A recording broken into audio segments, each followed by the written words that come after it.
There we go. All right, everybody, welcome. I would like to call to order this meeting of the Dunn County Health and Human Services Board for April 30. I think the first item of business is the call of the roll, but I'm going to combine that with introductions because we don't all know each other, so everybody can introduce. I'm going to start with Andrew. So just introduce yourself, say a few words about who you are and maybe your interest in health and human services. Sure. Hi, I'm Andrew Hagan. I'm County Board Supervisor for District 22. And for Health and Human Services, with my family, my father works for the Department of Human Services out of the state of Minnesota. And he's actually a computer programmer who did the computer program for the Affordable Care Act with SNAP, and was able to like get that up and running when that was passed through. And my mom is a English high school teacher who mainly focus on Native American schools out in South Dakota. And locally, I have been involved with a nonprofit that has been focused on safe and healthy homes in the state of, or in the city of Menominee. And so that's kind of like my background. Good, thank you, Andrew. Greg? Greg Quinn, I'm the County Veterans Service Officer. I've been here knocking on the door of almost 15 years here at the county. Couldn't be happier with the job that I have here.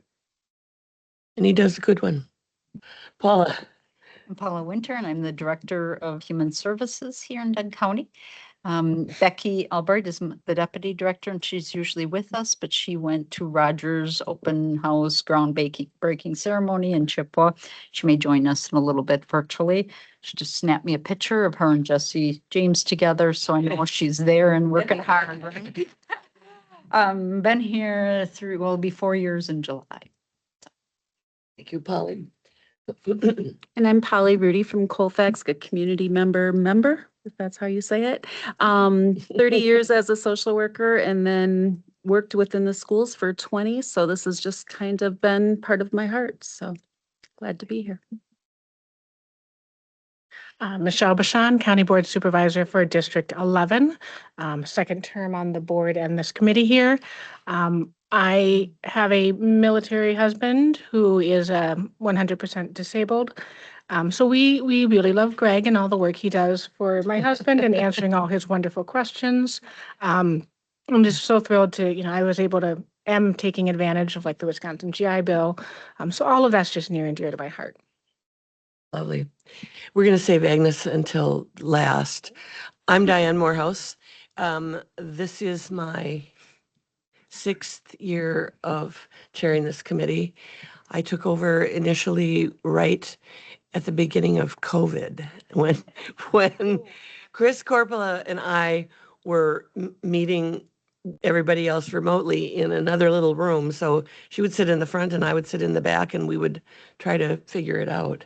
Fortunately, our surroundings and circumstances are a little bit easier than that at this point. Bill, can you go? Yes, Bill Lamb, and I'm a citizen member since 2013, I think. And I live here in Menominee, but I do legal and regulatory work for a commercial construction company in River Falls. So nice to have you. Yeah. I'm Gary Steen. I'm a county board representative for District 5 in Colfax, and been on the board since 2012. Been on the Human Service Committee ever since then.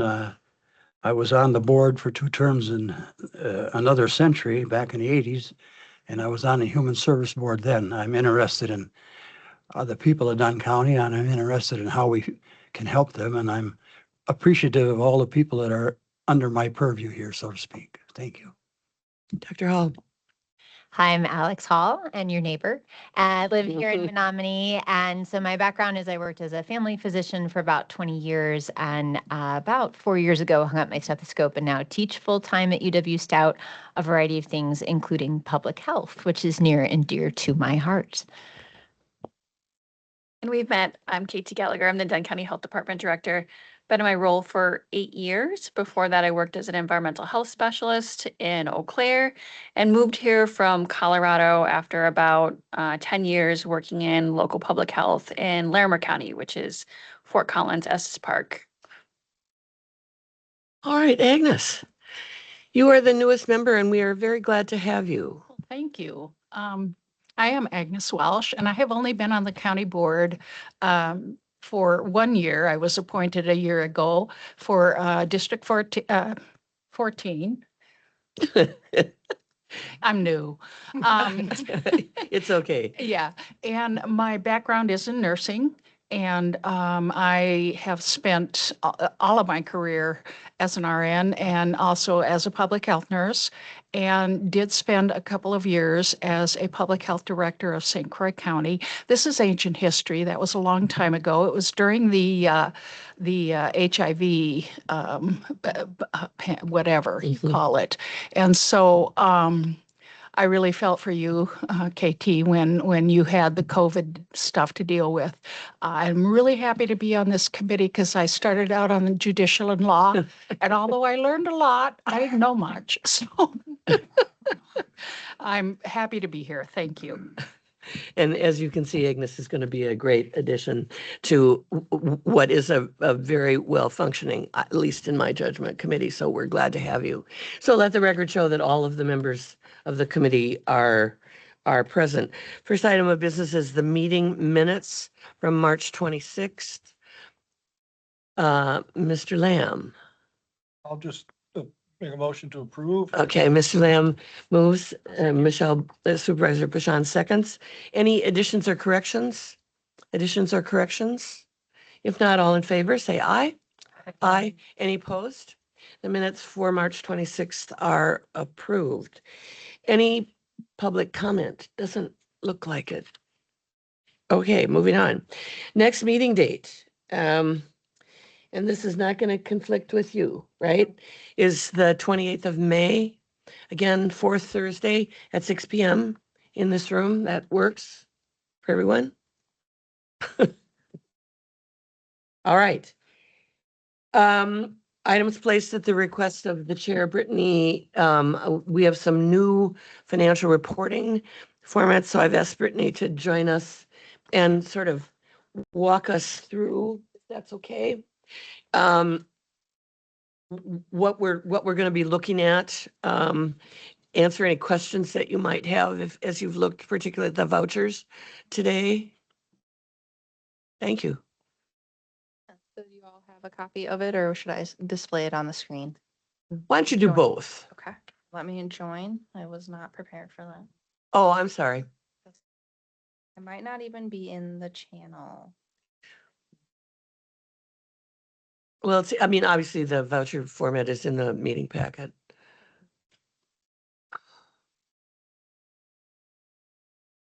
I'm sorry, Brittany, I didn't mean to put you on the spot. That's okay. So I'm here for Diane. I will speak to the fact that you guys are going to now have 2 voucher reports. So you will be having one that's going to be, it's going to have this special column called the description column.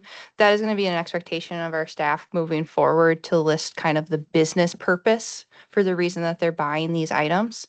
That will not appear on your second report. No, I'm so sorry. The part that won't show up on the second report is going to be the vendor name because that is all of our foster care providers that we pay. So we were going to remove that. I am going to work with Paula in case there's anything else that we need to remove from the normal report and kind of still give you the information with what is being spent, but without confidential information. But back to the descriptions will be updated moving forward to give you more of an idea of what is being purchased. So instead of Amazon just being general office supplies, we want you guys to know if it's organizational, if they're buying chairs, if they're buying those various items. Then also kind of give you the idea of if it is a company that you would not expect them to be buying with the GL description. Give you that information so that they don't have to go in and research. It's a big one usually at the Committee of Administration, so I don't know if that happens as frequently here, but. Never. Okay. Mhm. Perfect. Yeah. I asked Brittany earlier, it would be helpful, at least to me, if we had totals. Yes, and I will be working on that. Okay. Mhm. Yes, and then another one that has been recommended is the approval department to be sorted by the departments instead of intermingled. Right now, I only Yeah. have it able to be sorted by vendor name. In order to make those adjustments, I will have to take this out of BSNA and put it into Excel and do manipulations, which I am willing to do, but it will take more time. Right now, it takes about 3 seconds to run the report. We do have BSNA on site next week, so it is a goal of mine to work with them and see what they can do for us. But the Yeah, it list would is be long. nice not to have to be doing the transfers back and forth to Excel. We had way too many problems with that. Mhm. Okay. Any questions for Brittany about this format? Yes, please, Dr. Hull. So I'm used to seeing salary and vacation and sick leave and all of that kind of stuff. I do not miss it. If you want to see it, I can. Right? I do not miss it. I mean, those are encumbrances that are expected and ongoing and are not really relevant, I think, for our purposes, unless all of a sudden you hired 100 extra people. And I don't know that I would notice with the old format. So, but I just wanted to note that this is different. So we're seeing different information than what we've seen in the past, but I'm happy about it. Okay. It was an expectation when I created the first one for committee administration that salary lines would not be included. So I continued that for all standing committees. And one other. I do One other item think that that was appropriate. I mean, we didn't need 112 pages of vouchers every month to go Correct. through, which is pretty much what it was. Yeah. We also now can provide P cards. So the procurement cards that everybody has, that is an item that will also be included, either as an individual form. I am trying to get it where it would be all in one, unless obviously in community administration, we want them to be able to tell the difference between the two. And if I cannot make that clear enough, it will be a third report that you guys would be offered. As long as you want to see those, which I would assume you want. Yeah. Yeah. Any other questions about this format or observations? Just please, Dr. Hull. So looking at, so this is the fostering kinship report, Correct. which is separate from the others, which is Right. fine. So I don't know how to interpret, so it says, foster home, foster home, foster home. Like, are these all for the same person? Is each one for a different individual? Like, just to get a sense of what the situation is. That's fair. It's a little bit more clear when you're looking at the normal voucher report because the vendor name is listed. But every color change is a different foster parent or home that is a confidential name. But yes, every color change is a different person that we issued a check to. Makes sense to everybody? Mm-hmm. So can I ask then if there's multiple listings under the same, then it's more than one child or? Yes. Okay, thank you. Yeah, and the same is true on the regular voucher report. The fourth line down, I mean, that's an Amazon Capital Services, and there's about, it looks like 20 lines. So that could be 20 individual invoices, or it could be, depending on the right side, you can see the invoice number. Okay. So, yes, my apologies. So the foster care one, the way that those are being entered right now is one parent per invoice, but the actual listing is going to be listed out per invoice number. So Amazon, that one that has the 20 listings, that's one individual invoice. The foster care one is a little bit different because Iwasaquis, the import export, is not working quite as well as we were hoping to do. But we are getting it and it is being entered and people are being paid for their foster care services. Anything else? I would just add that if you see the medical supplies, adaptive equipment, 99.9% of the time, that one's going to be children's waivers. So Yeah. you're looking at equipment for kids to be in their home. So if you see that, that's what that is. And that will be on a lot. Yeah, I'm sure. Anything else? The only thing that I would have to say is that, so these are your voucher reports. The other items that you would normally be looking for at this time is financial statements. I am still working on producing those in a way that is clear. So that is my goal for you guys for next month, but I want to make sure everything balances and that everything is accounted for. We are also hoping to have January activity from SAP inside of BSNA. So if I gave it to you now, it would be noted that a month is missing. Right. So it's kind of a disservice to provide to you guys right now. Yeah, Paula and I have talked about this. We'll wait until you make the system functional for us. Mhm. And I recognize that it's hard and that there are lots of changes and challenges, particularly in health and human services. So, Yes. Yeah. And any other feedback that you guys have on the voucher report or anything specific that you would like to see, send me an email, let Paul or KT know to let me know. Anything else that you yeah, have? perfect. Okay. Anything else? I just wanted to point out, like, Yes, Paula. on this voucher report, you'll see Naomi Cheswala. is that how it Yeah, is? I saw that. Yep. So you'll see that anytime you see a name there, that's like a provider. I assumed those that Yep, were so medical it- providers. Or transports or what. Yeah, you know, right. anything we She's do. a transport. Yep. So I just wanted to point that out. There's not consumer names on here, but if you see that, that's what that is. Yeah, I was just concerned, Brittany and I talked about this, about the foster parents and the Yeah. violation of confidentiality on those vouchers that we looked at for so long. Mhm. Yeah, Mhm. yeah, I think so too. And if anything else comes up like that, if it's in a description and it shouldn't be, we can redact that, or I can try to change it before we print off the form. Okay. Okay. Thank you, Brittany. Thanks very much. Anything else before we let her go home? I'll probably still hang out. Okay, you're more than welcome. All right. We are moving on to Veteran Services. Greg, are you ready? Yes, ma'am. So I have a number of items to get through tonight, which the last item I'll go through is the 2025 annual report. I will start with the last month's report. The document that's the memorandum I'll go through our by category are some local activities that I think are worth noting. Very very generous donation from Yeah. Peace Lutheran Church, which I still owe them a thank you letter for that, for some quick trip gas cards. Yeah.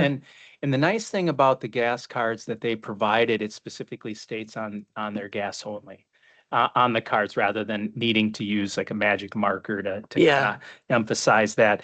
And as well as the Tanner Lake Snowmobile Club, which is very, very generous. And again, there's a local veterans really spearheading those generous donations to get to our office. So we greatly appreciate that.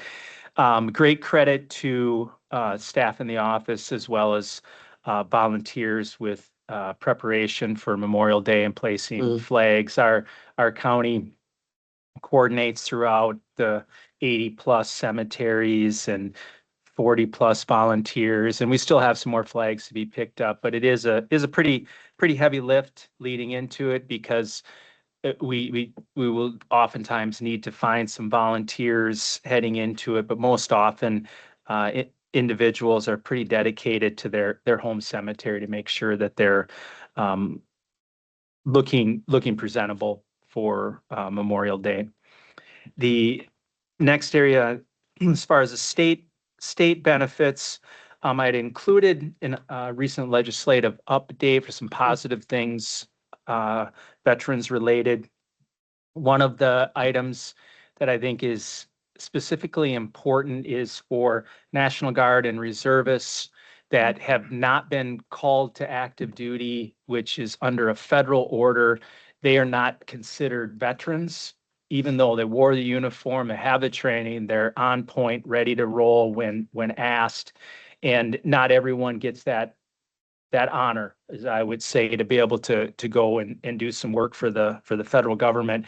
But what the state has done is now recognize their service and will title them as a state veteran, because there's no cost, there's no budgetary cost to that, and it's a way to honor their commitment, and that will cover National Guard and reservists going back. Just have to show proof for anything that you honorably satisfied your obligation, because there's that commitment. You satisfy your obligation, you're able to receive education benefits, and now you're able to also receive that additional pat on the back. Yeah, but that's going to increase some operational flow in the office, because before those are always tough conversations to tell somebody, even though you've done all the training and you fulfilled all of your obligation, we're not going to give you this Right. honorable title. Now it's going to be easy as long as they did their piece of this. So that's a nice change. And there's some additional support to help with the veterans housing and recovery programs. As we're not going to see much locally at all, because they're still in the process to try to regain that housing option locally, but there's still operationally a couple veterans homeless shelters, and it's just to add a little bit more funding to support that. I'd identified that the County Veteran Service Officer grant request was submitted and returned, so I have to do a couple tweaks to it. There's an What, you haven't gotten paid? There has been some money spent on, so I do need to get that money. But I have to adjust the budget. There was a statutory increase with the governor's budget, so it's going to go up to $16,600. So I have to update that. Yeah, and I submitted it early, so it's well within the time frame. So I'll have another update, but that will result in a future budget adjustment once that all comes through. On the federal side, the federal VA is identifying a decrease in the amount of time it takes to process claims. We'd heard from, I was just come back from a conference, and the regional office director, the new one down in Milwaukee office, talking about the automation and the use of AI has decreased some of the claims process. It has, but don't always see that if the processing and the claims, the decrease in the amount of time doesn't always mean quality, and the quality of claims. So then that just prolongs and pushes out appeals. And so we'll just continue to monitor that. But the automation and the use of AI is a good thing. And I think as it we continue to hone that, and they use that for records review, especially on the medical record side, it's gonna really be advantageous for veterans in the future. Not quite there yet. There's always a few stumbles, but I definitely think we'll get there. The other piece, we participated in a veterans resource fair that the regional office, the St. Paul regional office, hosted at the Chippewa Falls National Guard Armory. I wish I could say that we were the big hit having a table there, but it was LEQ. It was ADRC. Would you sold remind show. Agnes what LEQ is? I'll do my best to explain. So LEQ is really a companion robot. Is that a? Yeah, go ahead. So much to say about I read about that. That's right. Go ahead. Right. It's a We great have a grant for partnership. LEQ here. Yeah, can you explain quick, LEQ? I don't want to. Sorry, everybody. Oh, I got so much to tell you about LEQ. LEQ has just been so famous in our department and across Wisconsin, and now internationally. So LEQ is a little robot. It's about this size, and we received a grant for it to serve Wisconsin. It was something that our ADRC manager seen in the New York Times on a Saturday morning over her coffee, and said, I wonder if this would work for Dunn County. And she came back, explored a grant, wrote it, and decided that she would offer it statewide. We received the grant, and now those little robots are in lots of seniors' homes that are single individuals in home that maybe need a few cues or reminders or are a little bit lonely for social isolation. So it will say, you can cue in the different things. It will say, did you feed Sadie this morning? She might be hungry. And, they know you have a dog because you put that in there and usually you feed it at 8. Or did you remember to take your medications at this time? Or do you want to do something today? The local senior center has bingo at noon. You want to go down and spend some time there? And so it cues you on different things, or you can take virtual tours on it. So you can schedule that. All different kinds of things happen with that as part of the grant. So I know I'm stealing Greg's time, but we, yeah, our ADRC manager Tracy and the person that's running the grant is Mary Lindbergh. They have been all over the place. They've spoken at Stout recently, the last couple times this month, and they are getting national attention. So other states are contacting us for information. How are we doing this? And so we just got an offer to speak at the National Association for Social Workers in Madison at that conference coming up. We were contacted to do a podcast with United Kingdom. And just this week, Tracy got an email from the Danish Broadcasting Association. Wow, you need to start charging speakers fee. Yes, I want to sure I said it right. Danish Broadcasting Association. They'd like to come here in May because they came across our project and they're really interested in it. And they said, just to give you a little feel of what this is, it's like the 60 Minutes in United States. Wow. So they will be doing that. And I talked to Becky and I talked to Krista Vin this morning, and she's having Doug Mel do some Do a press release. press releases. And I think it's important to know that not only, is this an amazing device, but it's also a demonstration of the leadership in Dunn County. When you can have somebody sit over their coffee, come up with like a curiosity question, bring it back, do the research, start it, get a grant, and now here's what's happening, right? So we have some really innovative leaders, and I really want to lift that up and have Doug do a story on that of like, wow, some amazing stuff is happening in little rural Dunn County, right? So I'm going to give the mic back to Greg. I feel like Pass it back to it. Pass it back to another amazing leader. Another amazing leader. You're on, Greg. Thanks. So it's best to hear directly from that department. So I just highlight the collaboration and partnership. It's important.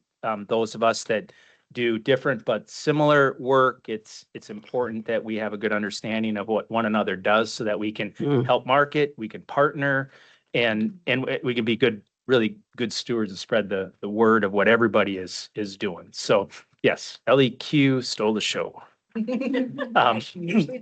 She's so cute. She's so cute too. On the financial side, I'll kind of move to that. So again, we're kind of in that crawl, walk, run phase as we look at the proficiency in using the new BSNA financial system. I think you've heard from me. I'm pleased with the ease of use. One example is I was out at a training for a couple of weeks, still have to pay bills. I'm going to pay a bill. The GL number was incorrect. Very easy to update that GL number to the correct one and approve it. So I found that much more seamless than the other systems. So it's going well. And then even with deposits and the process. So that's my little part of the world on updates from staff and staff as well, that they find a little bit easier to use. I don't have anything else to add there, and I can move right into. Can I ask a question, Yes. Greg? I mean, you've noted that some changes at the VA and some changes in benefits that will affect the staff. that affect your workload. Yes. Are you concerned about that? I mean, is this something that you feel like you can handle? Um, Or is it too soon to comment? it's never too soon to comment. There's, I could gainfully employ as many people as you would provide me. But budgetarily,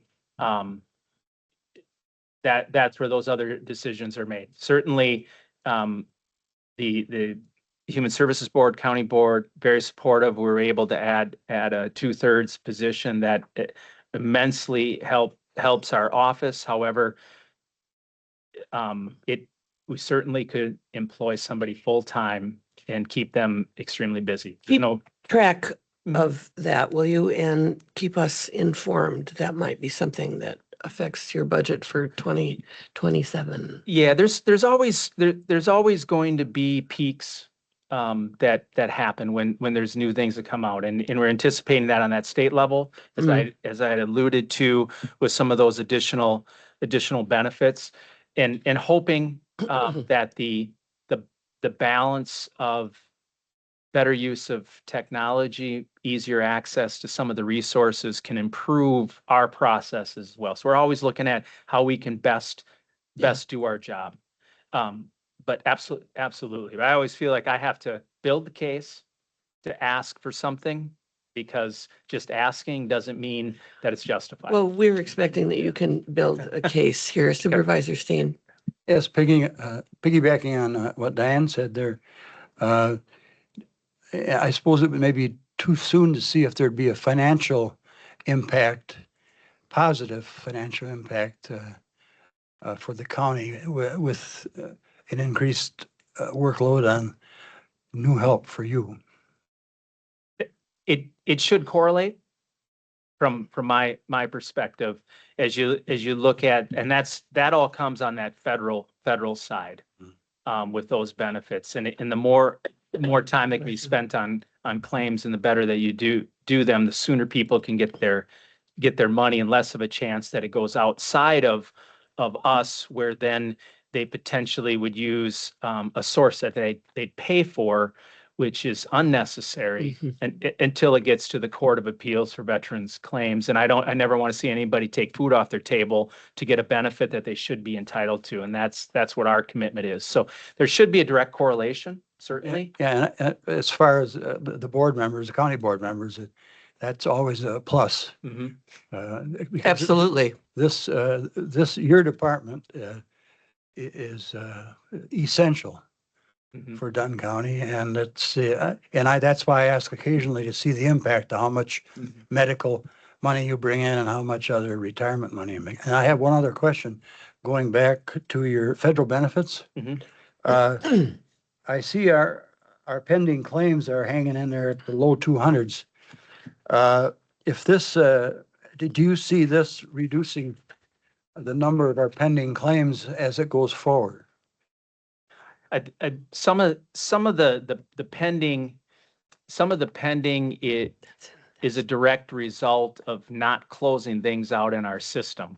So we'll typically have a stack of claims that have been approved. Program assistant enters that in to close out those actions. And so I would say that the complete accuracy on that's what our report is telling us are still open, but we know that there's a stack that are sitting there waiting when the program assistant gets time, and typically try to clear all that out by the end of the month, because that's how we come up with the retroactive money when they get entered in there. So so some of that, if you're talking about time and getting things closed out, that's where additional help certainly is always warranted. And we brought on a part-time or a 1 day a week volunteer that has some additional skills with Excel and some of those documents. We're using her to clean up some of our reporting and cemetery tracking things, so they can decrease our time. So we're always looking at things like that as well. Thank you for your answers. Yep. Go ahead, So, Greg. yeah, so we moved on to the veteran served report, and I'll just looking at that. I'll kind of identify with the medical equipment. I think we've got enough years to be able to do a little bit of predictive estimates on how much medical equipment is going to be going in and out of the office. We have improved the efficiency of that by at least having more of an automated check-in, check-out system. Not perfect the way that I would like it, where you just QR code scan in, scan out, but that's a cost. But we'll address that as those things come down in price. So the other piece that I would identify in our impact statements for the month, the first item that I identified, the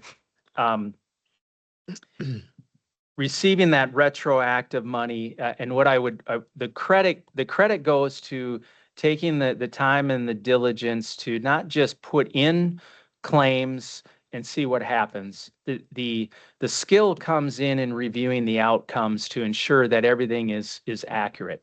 And there's lots of areas to look at. The accuracy of percentages of the levels of disability and the symptoms that are identified to their codes. They're not the ICD-10 codes. VA has their own. But looking at that's first step. Second step is identifying, did they get the correct effective date? More times than not, because of automation, the effective dates are not correct. And that's been recognized at the director level, the VA. But that's what, in my opinion, that's what separates, as you look at, you always want to meet expectations, some exceed it, but then some set the standard. And that's kind of the level that we want to be able to do. And those are the catches that we try to do, because this veteran has got $86,000 just because we seen the effective date was incorrect, sent it in, had a short conversation. They're like, yep, time to get paid. Yeah, and that's a pretty significant settlement. So good job. Yeah. And Jessica did a lot of work to help with that, but that's just that back end closeout to ensure that you review everything. The other piece, it's a partnership impact. We try to approach the use of the Soldiers and Sailors Relief Fund as a funder of last resort. This is an example that we first checked with the Wisconsin Department of Veterans Affairs Aid to Needy Veteran Grant. The veteran would qualify income-wise, but unbeknownst to me, when I put the application in, he had already maximized his lifetime benefit back probably 15, 20 years ago. But then I connect with the local VFW unmet needs. They're like, yep, no problem. We'll help him get the caps. He had the other work done. So it's good partnership. They send the check directly to the vendor, get his couple new teeth. And that small amount of money, but big impact for this veteran. Any questions on that information? Any questions on the impact report? So I printed and included in here BSNA report to kind of, again, just that muscle memory on looking at the new report. For us, again, we've got two, I got to make sure I'm saying this correct, departments, the 01 and 02, our operations, our admin, and then our soldiers and sailors relief. And so I included in there, at this point, there's no concerns over where we're at with anything related to the budget.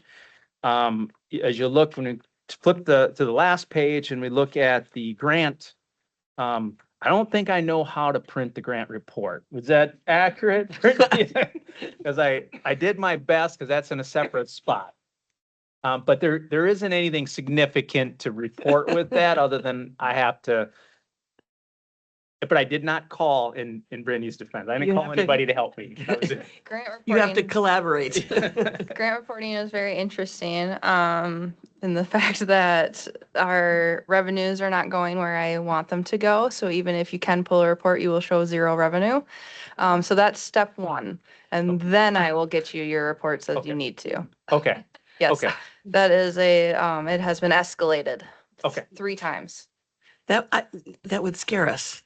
It is. It's I got very it. scary. Yeah. I do have, we have corrected the DHS ones because you're lucky, with a journal entry. So I know it is doable. If we need a fix in the meantime, while they work that out. Okay. But yes, we will work together on the next report. Yeah. Yes, Supervisor Dean.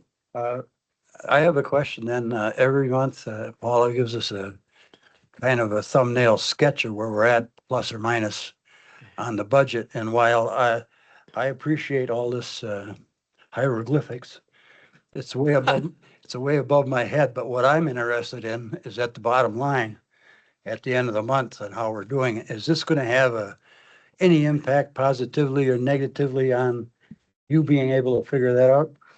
So there is two options for the financial report that I already have put together. That right now you can see all of the GLs listed. And then the secondary option would be more of a summarized total, which will tell you salary versus operating and I are think they so. over or short or not. I think so. Yeah. So that's probably the one that most people are going to want to see. But we still would like to provide you guys with the long list in case you want to highlight any flag areas for spending.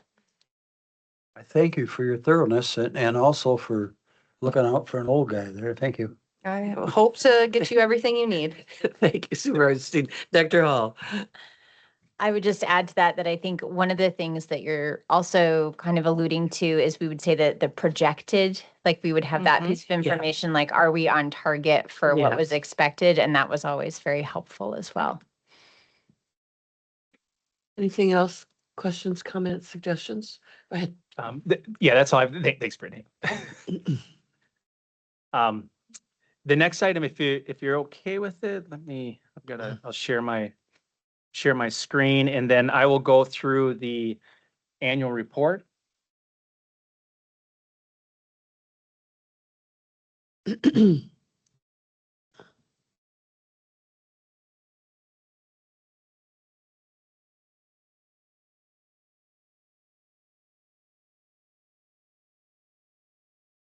I told Greg it was okay not to print this and just back from And I'll, conferences and yeah, we're fine with this. yeah, and I'll take, if there's any suggestions on some improvements, I'll be delivering this to the county board next month as well.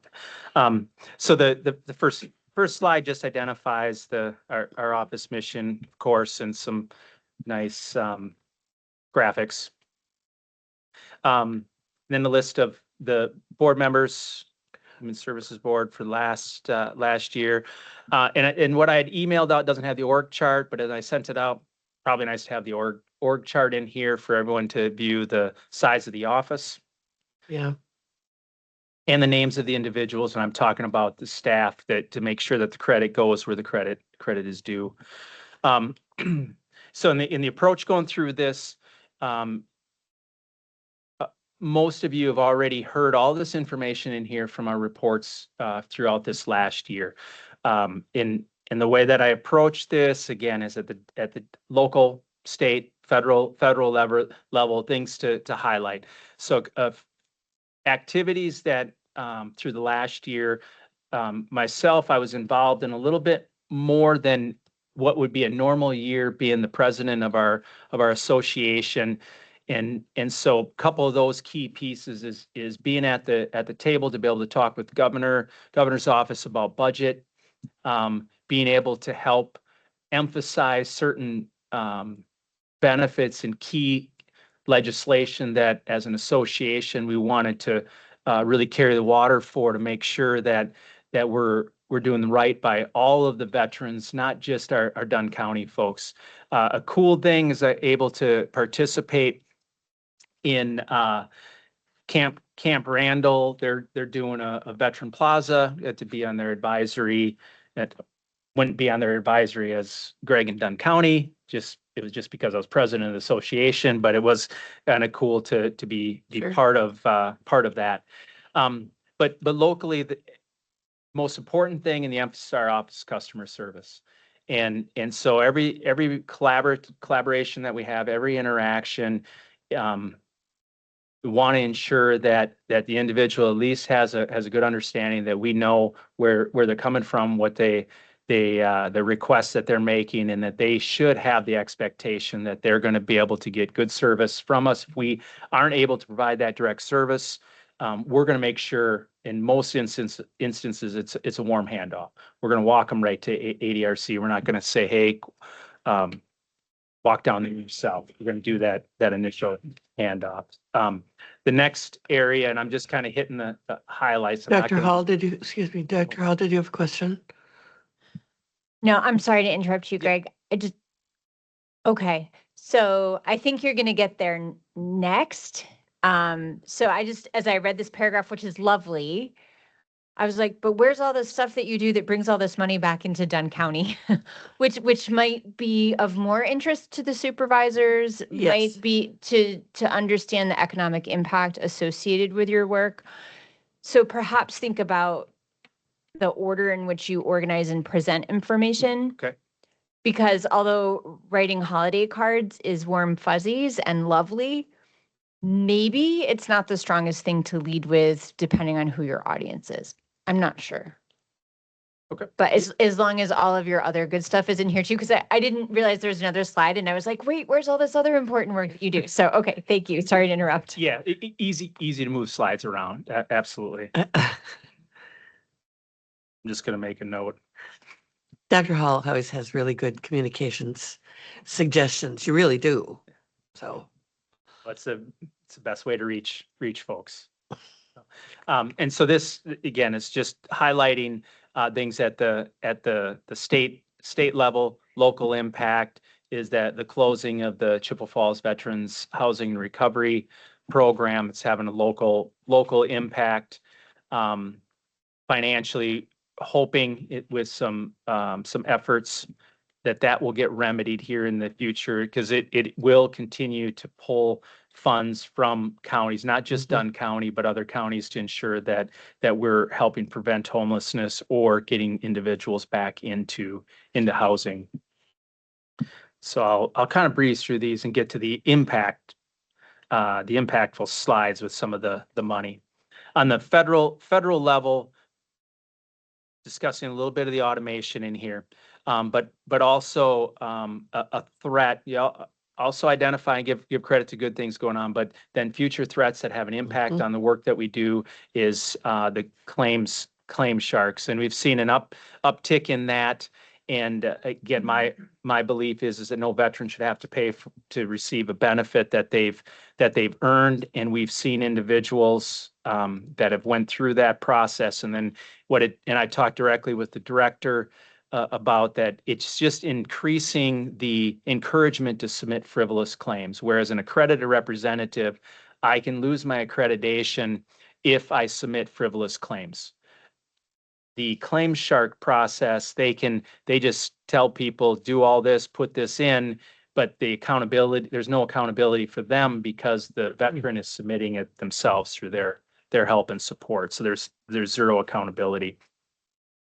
Won't go entirely through this, but I just put a benefit highlight in here on really the local housing is an area that there's a lot of effort put into. How are we going to enhance, improve local housing? VA home loan is a way that it can provide a veteran more buying power. And it's just understanding and knowing about that, because you don't have to put any money down. And that's a lot of times the hang up, especially our new individuals that are looking to purchase for the first time. It's difficult when you're at just a standard wage. Heck, even if you're making $20 an hour, you're never going to save enough to purchase a home in Dunn County. This VA home loan can offer you that, and that's how you build wealth. And it's honestly generational wealth by getting that first house. And so I just highlight that. And if there's any questions about that, I could certainly explain more. Yeah. yes, certainly, Supervisor Hagan. Just throwing this out there, this might be asked at the full meeting. You might be asked how many people took advantage of this program.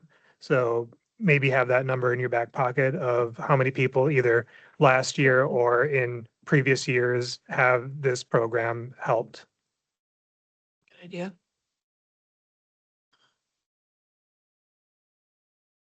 Getting into the numbers. So this is this is our overall budget. Pulled the report out of SAP, and it just identifying the available amount left in our operations, cost center, and veterans relief. There's a little bit left, and then the grant was zeroed out. But we did have a carry forward out of it. And you look at the available amount, because the reason it shows 11,440 is because of donations that we had received, and that allowed us to do the carry forward. Maybe add a parentheses there, say that that's grant support. Could you, what, On the 11,440. A parenthesis. that donations? Yeah, donations. Okay. Close parenthesis. Okay. Thank you. The next area is identifying the Veterans Administration provides a geographical distribution expense report. And they had a change, and if you notice underneath the memorial benefits, a highlight there. I added another year on here just for comparison. Previous reports, I just have two. So you can see the progression in the compensation, the education areas, and then the medical care. And I wish I could say that absolutely definitively that this is all from everything that we do, but there is inflationary costs and stuff. And I just want to make sure I note that. Probably doesn't help my cause, but it is the reality. It's $19 million. Yeah, yes. That comes to Dunn County. Take credit for it. The memorial benefit line, that in separating that out, that's coming from the National Cemetery Administration. And that is some veterans are eligible for a burial allowance if they meet certain standards, and that if they have a disability or if they have full disability, whoever pays that bill can request to be reimbursed. The highest amount is typically only $2,000, but it is something. So that's what that is capturing, and that's a new area. So the other piece on the right, we're just looking at activities and applications we submitted to the state of Wisconsin. Property tax credit, that's money that comes back. A veteran has to be 100% permanently, totally disabled, or a surviving spouse, veteran that passed away due to a service-connected disability. Been pretty static around that 39 each year that we put in for, in the Wisconsin GI Bill, and then I added in there the grant for private nonprofit schools, which is another benefit the VA or the Wisconsin Department of Veterans Affairs added. And so you can see really trend around that 30 a year that applications go in. I always put the Aid to Needy Veteran Grant in there just to show nothing happens with that, because we can never get any approved because it's pretty strict requirements on that. That's weird. The Wisconsin state benefit applications, there's a whole bunch of others, like the Veterans Identifier, that just identifying the whole lot of the benefits that we apply for in their particular system. As we move down to the noteworthy items, look at there's an increase in burial benefits. I think that's noteworthy. And then when we look at veterans transportation, we do provide a cost share for veterans.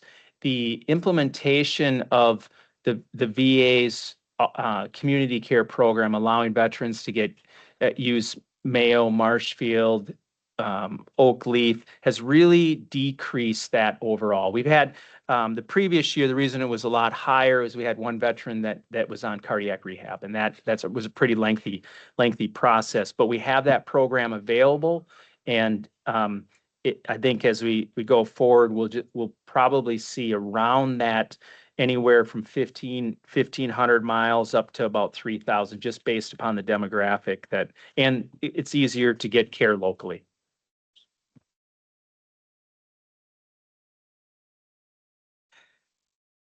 Yeah, that's better.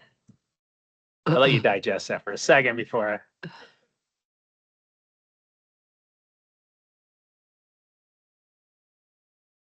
And something I would note on here too is because of automation, the ease of accessing records, we have not been as diligent about getting the discharge documents registered with the Register of Deeds. I've talked to Heather Kuhn a little bit. So our office has to be a little bit more diligent. It's just easier to get them. So then that's a piece that we don't take that next step to memorialize it. And we need to do that. And so that's something that'll be an improvement that we'll be looking to do for this next year. The next quite a few pages is the impact statements that we went over the last year. And there's one I typically will pick out my favorite, and the one that's my favorite in there is just because veteran's pretty unique individual. So we haven't had I haven't worked with too many veterans that fought in Grenada.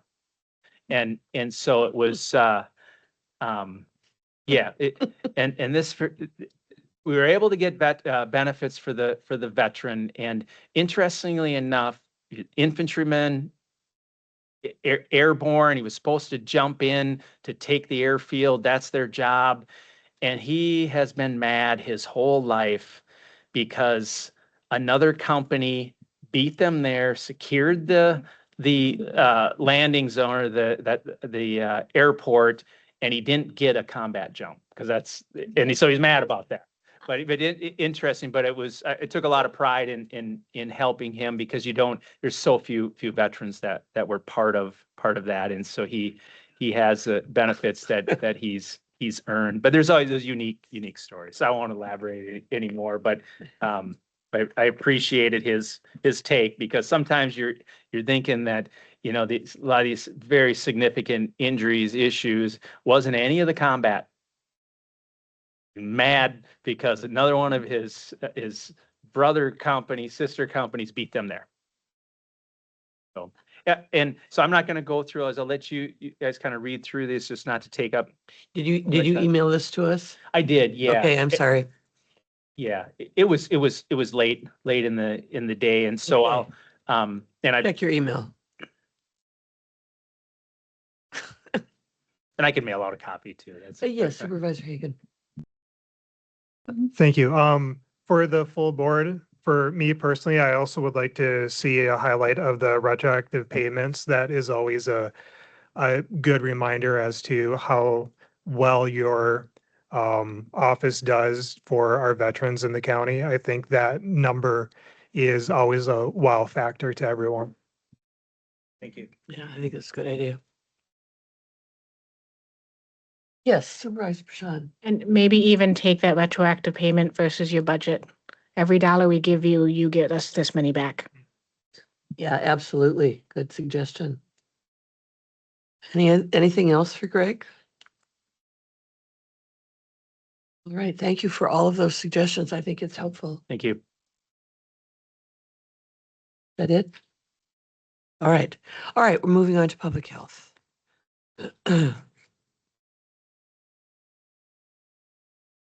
All right. So I'll go ahead and share my screen so that you guys can see. You do have this in physical copy, but just so that we can make sure that we are all talking about the same thing.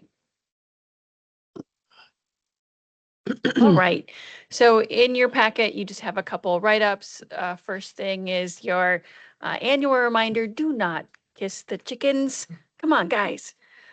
So we have another outbreak associated with Salmonella St. Paul. It's not funny. I wish it was funny.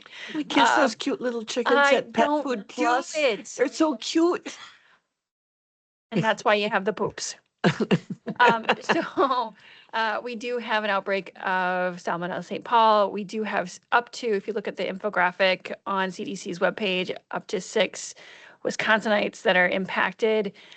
This is likely a much larger outbreak than what's enumerated here, but these are the folks that are have been hospitalized and case counted. Other thing that I thought was interesting is botulism. You don't see that in a lot of prepared foods. And so I don't know the specific thing about this particular tonic, quote unquote, but it does have a lot of soil-borne garlic, ginseng, things that go into it.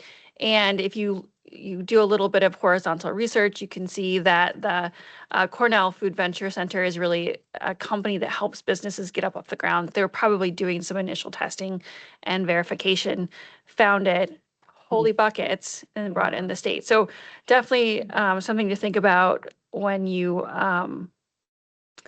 leave products on the unrefrigerated.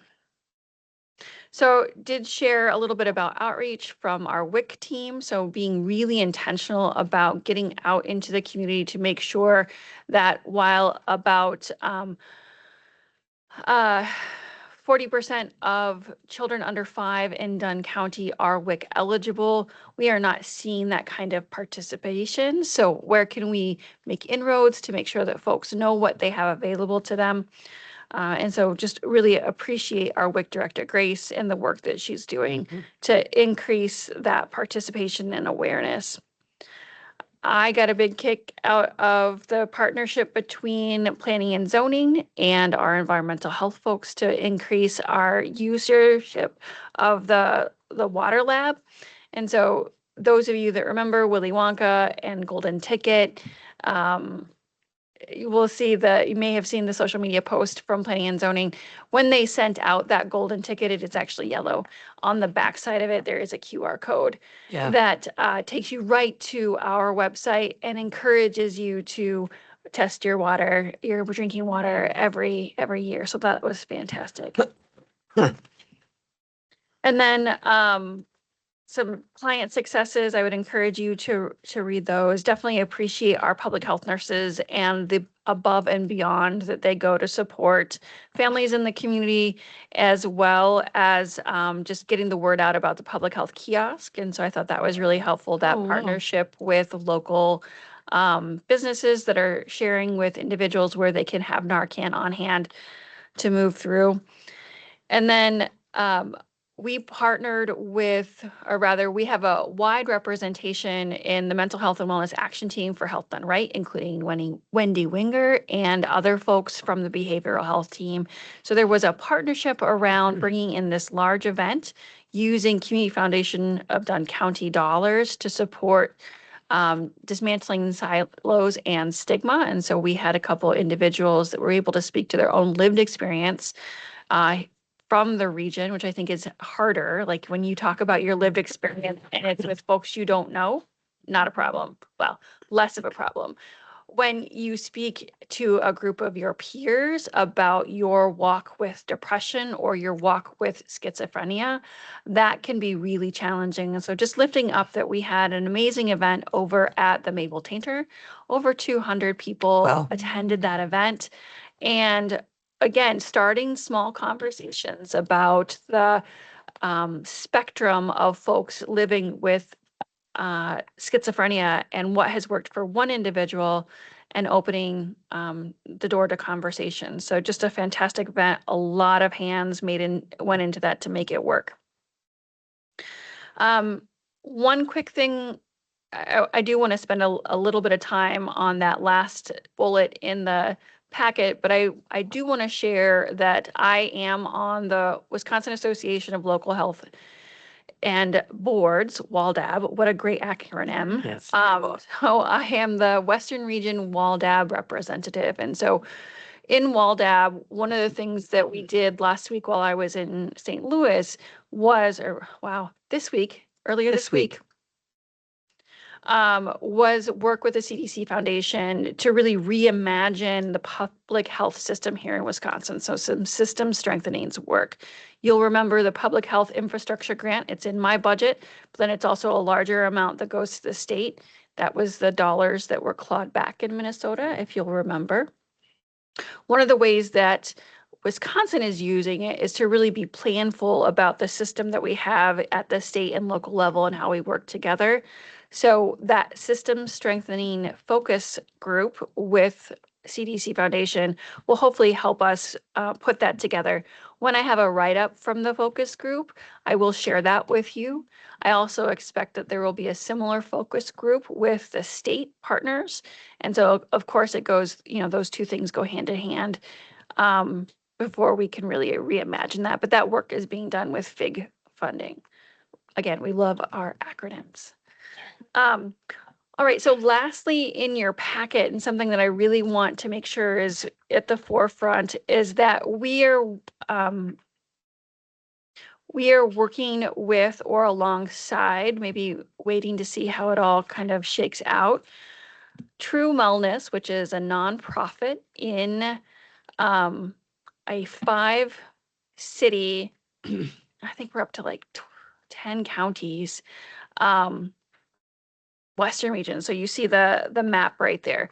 So specifically targeting Western region, Menominee, Eau Claire, Chippewa, Hudson, Black River Falls. I might be missing one.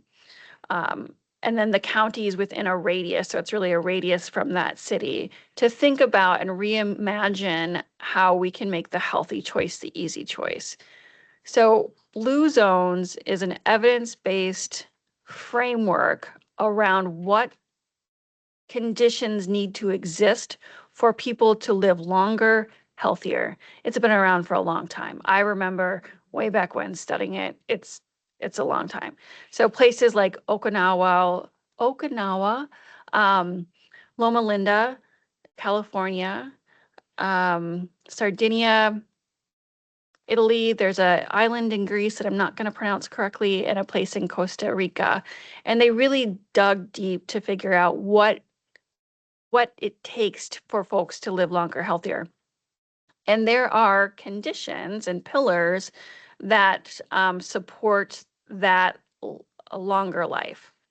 You'll see in your packet there is a state-of-the-art review, talks a little bit about the Blue Zones, and what this company, it is a company, does is it certifies locales that they conform to Blue Zone ideals. They help with an initial survey for readiness that has already gone out, and they have already begun tallying that survey. So it's about 340 responses for the 5 city area to say readiness. I made that same face. Thank you so much. Sorry. And then based on readiness, there will either be community-wide engagement with what looks a lot like a community health improvement plan, or there will be sector-wide engagement. So that could be school sector, business sector, other different locations to be small and targeted based on readiness. So we are awaiting the readiness assessment for Menominee. And based on that readiness assessment, we may move forward with a more robust involvement with Blue Zones. The difference between Blue Zones and True Wellness is a nonprofit that was founded by Dave Marquardt Toyota. And that nonprofit really aligns with his own personal health journey. And he is funding the initial rollout of Blue Zones, the assessment, and then potentially based on the readiness, some of those implementation plans. So I want you to have awareness that that's going on. That is separate from health departments. We are aware, but we are not directly involved. There is a great opportunity for synergy, but also I think some concern that there may be some conflation on what the health department and county government's role and responsibility, statutory role and responsibility is, and how this may either leverage or elevate that. So the reason I'm asking you to have this on your radar is that your seat here, as well as on the county government, really, you are an expert, not only about your lived experience, but what kind of programming happens here in Dunn County, Menominee specifically. So if you could make one of the 4 specific focus groups around built environment, food systems, community voices, or schools, I would strongly encourage you to sign up for one of those focus groups and share your perspective and your expertise. I did send this to you via email literally right before the meeting, so that if you wanted to click on that link and sign up, it takes you right to the website. Any questions about the report as Any it's provided? questions for KT? Seeing none. Okay. All right. Huh? It I know. is some of the challenges around that. Oh, boogers. So I think we're going to not finance first, but draft catalog. So you do not have this, and so I will talk this through just very briefly. I see what DHS has put together, and I think that that makes sense. I'm looking for some guidance to make sure that this aligns with what you're looking for. And you probably can't read that. Mm-mm.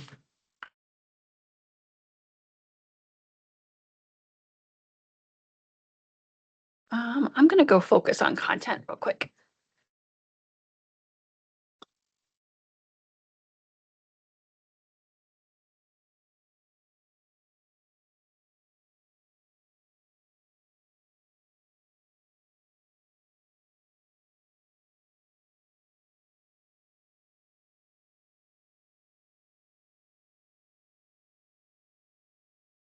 Better.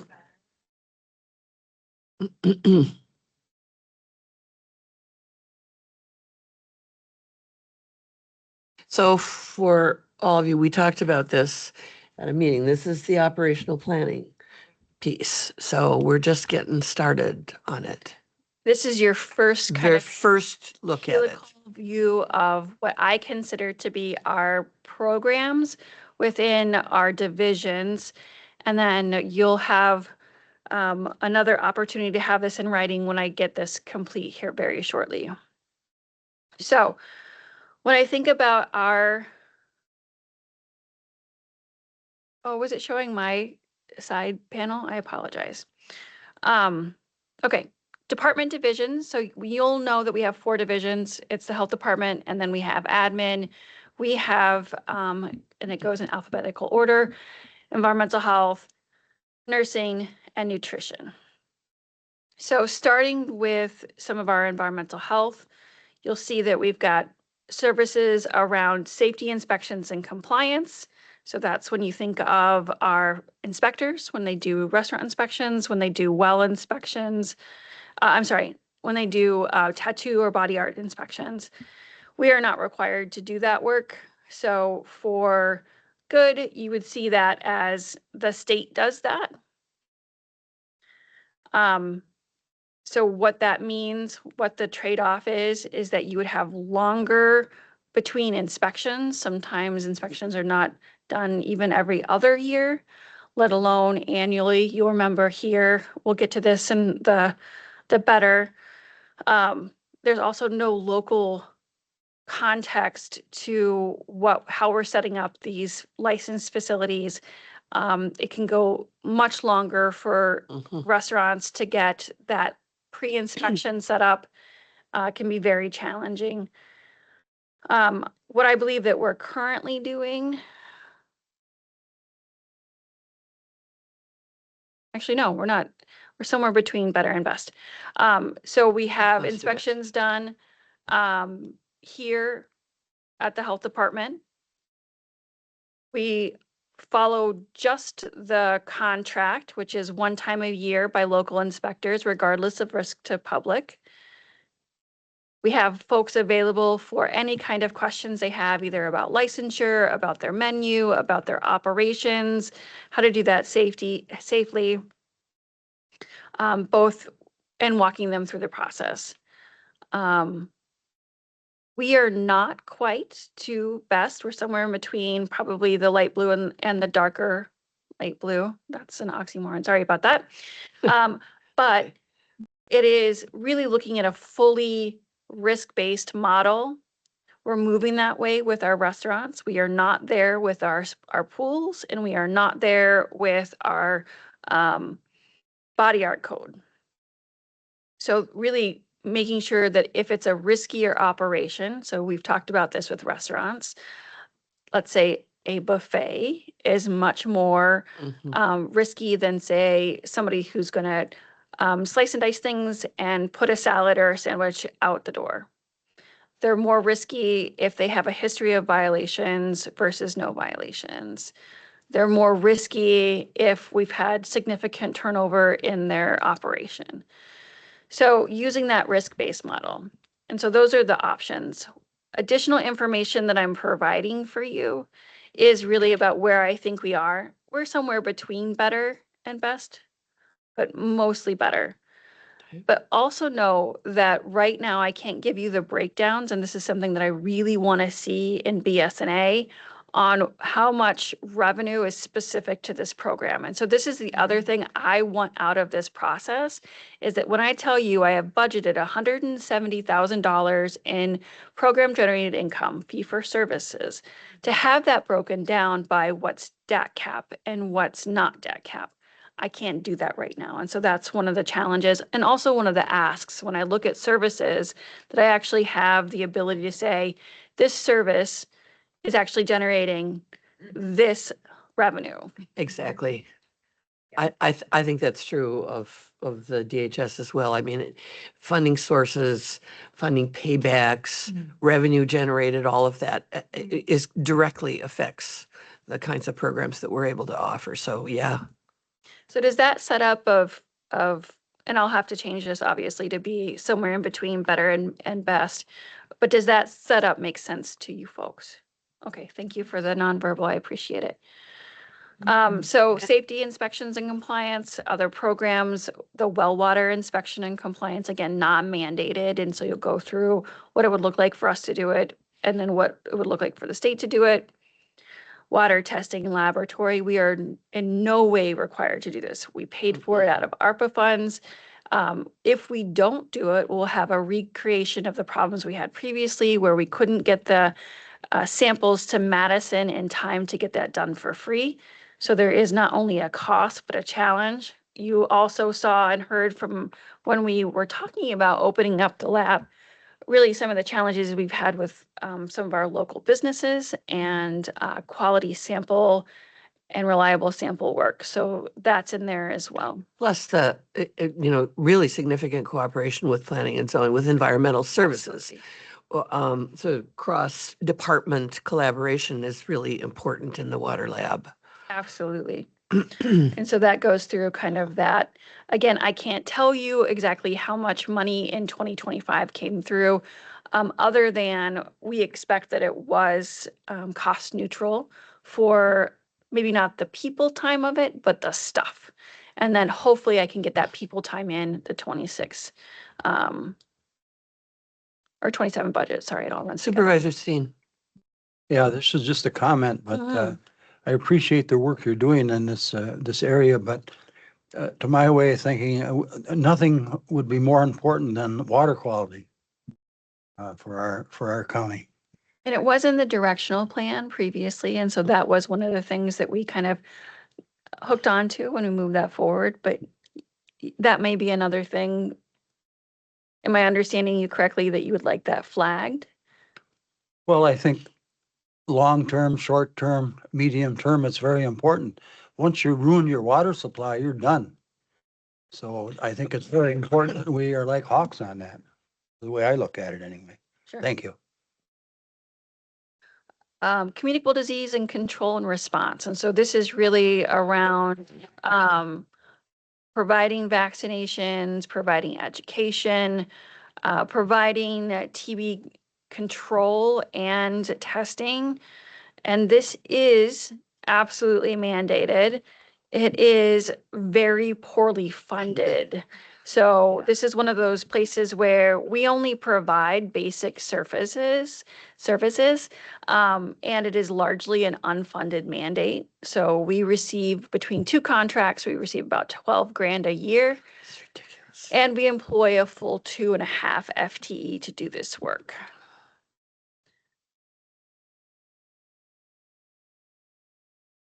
Disease surveillance and reporting. similar but very different. So when you go to your doctor and you get your bits checked, if your bits have something that is communicable and reportable, it then comes to us and we do follow-up. We make sure that you and your partner were tested and treated. We make sure that you adhered to that treatment, and we talk through some very important but challenging conversations about how can we prevent folks within your sphere of influence, either your household or a group of sexual partners, don't get sick. So again, this is mandated. We receive about $4,500 a year to do this mandated work. And so Yes. when I talk about these are our mandated services, they are unfunded. I always look, or have looked, and so did my predecessor, look for revenue sources to offset this cost. So again, we do just the minimum. We are at very much the basic level, and yeah, money. Wildly unfunded is a good descriptor. Maybe that was a little. No, it's fine. It's accurate. Maternal child health. This is also a mandated service. Thinking this through, it's supporting our current program is actually prenatal care coordination and the evidence-based program, nurse family partnership. You've heard me talk about them. And then we also have some contract objectives with the state where we provide adolescent mental health support, partnering with DHS around zero suicides programming, as well as QPR and, of course, our mental health and wellness action team. That's what we currently do. So as a mandated service, we could just be reactive. And so there are some numbers in here that I would really encourage you to think about. So only when a provider says, a doctor, an NP says, this child is failing to thrive, or this pregnant person is not doing well, we need you to follow up, wholly reactive. That would be basic. We do more than that, and I'm grateful. But it was to the credit of my predecessor to say, we need to do more, and this is how we're going to do more with the Nurse Family Partnership program. So right now, we enroll about 25 high-risk families for Nurse Family Partnership. There is a 9-to-1 return on investment with that program. It is prescriptive, but it is client-directed. It's very fluffy, but it works. They say heart's desire. So what does the client want us to do? Because if I think this client needs to work on their GED and the client thinks that they need to do something else, we're going to have resistance with what KT thinks, and we're going to have more involvement on, getting their own apartment or, whatever their heart's desire is. And so that's what we work on. There's a lot of education that goes into that family having their own personal nurse and adherence to the model. But it is an expensive program. And that we fund that through Family Foundations funding, which is a state contract, and we continue to seek additional funding. So Roots and Wings, the folks that developed the EPIC charting system and health systems have a nonprofit. We use money from them as a competitive grant, and grant seek substantively to support that. That is what we currently do. If I look at everyone who would be eligible, so a proxy for Nurse Family Partnership eligibility would be Badger Care eligibility. And so if I look at how many Dunn County residents were pregnant and delivered using Badger Care as their payer, and I get this number, 323, that's a huge number. It's actually half and half. So it's half of the folks, I should have the number to start, but math is hard. They have to be voluntary. I can't make you do this. That's not in adherence into the program. And they have to not only want the program, but they also need to have risk factors associated with not just poverty, which is one, so we have to have four. Poverty, mental health, first child. We can see more for others. So, and then laundry list, there's 12 that we assess for with each pregnant person. And then if they have 4 of that 12, we can, one being poverty, we can see them. So looking at risk, looking at voluntary adherence, it is quite reasonable that we could have a caseload in Dunn County of 325 a year. In addition, that's just pregnant people and infants. If we were to look at the whole continuum of maternal child health, we would also look at school-aged health. So a program that the HOPE project in Menominee used was BotVin. Crazy, time-intensive, and expensive. Their literature says they have a $25 to 1 return on investment. That's nuts. So again, just looking at where we are versus where we could be, I'm not advocating for that, but if you want to give me, what is that, like 5 staff members to do nurse family partnership, I know we could make a difference in the community. But definitely challenging. So again, just a note about where we have some funding and how we can support that work. Does that make sense? Okay. Reproductive health, I do not have this, and I'm looking for a little bit of guidance. We are not required to do this work, but it is a gap in our current community. It is also one of the programs that has an opportunity to actually offset our unfunded mandates. So right now, you can gather about 100,000 in fee for service. We have Title X funding, which we've talked about previously. It used to be very secure. That is not our current federal funding environment. But we have between Title X and another Title V is what it's called. So it's a maternal child health federal pass-through grant. Have about $60,000 in grant dollars for that program. So again, kind of offsets all of the STI follow-up that we're required to do without funding.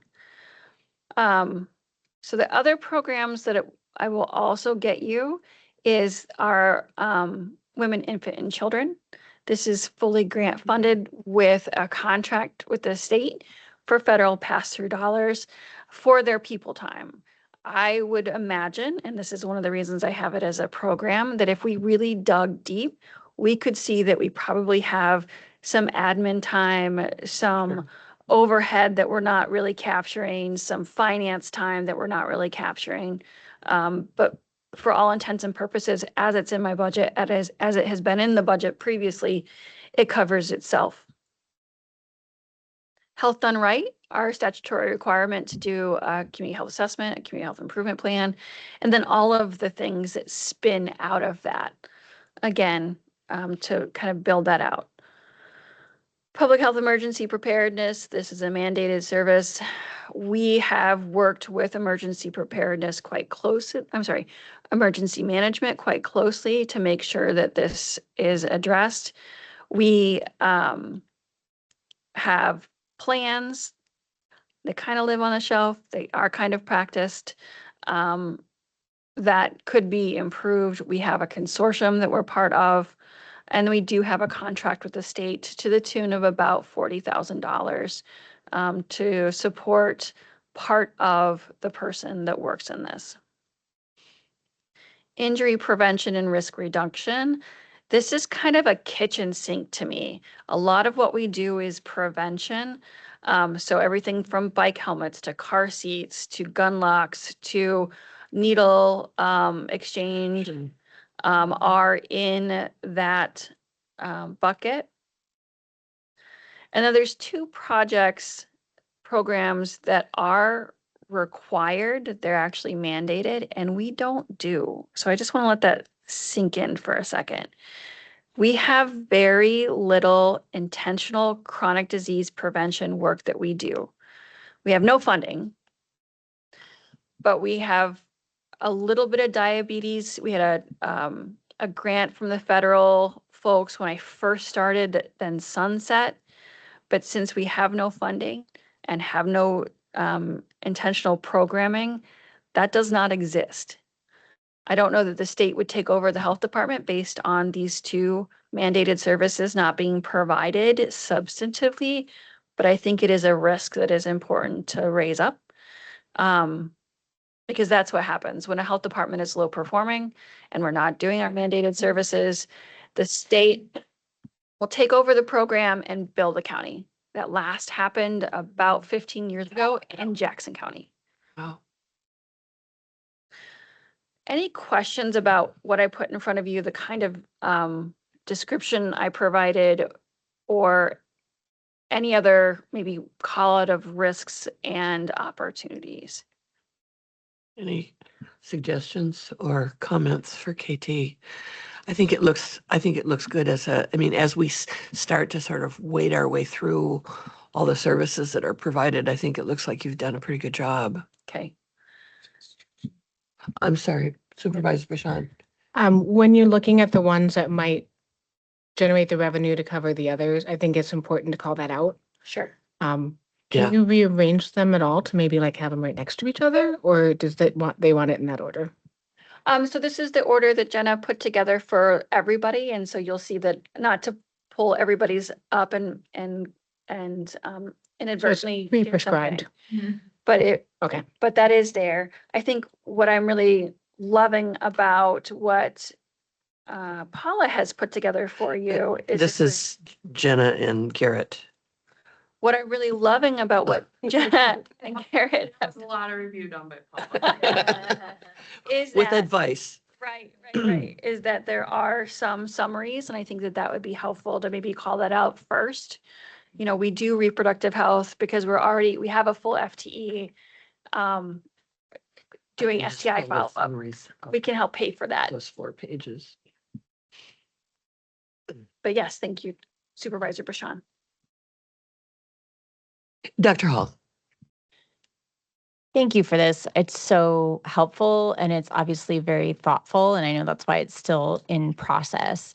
As somebody who likes as many visual cues as possible, I don't know, given the structure that you've been provided, can you, like, wherever we're at in any given category, can you like highlight those boxes in hot pink or something? Do you know, so that it's very visually distinct as someone scrolls down the document, like where we're at in terms of good, better, best for all of the different categories? I think it would be a useful visual. And I suggested that where services are mandated or even partially mandated, that they be color coded or highlighted in some way, because I think that's critical. So do you think that it would be helpful to have our mandated and then our non-mandated? Or so I Or just somehow, figure out a way to code it so that the reader understands that this is a service that is required. Sure.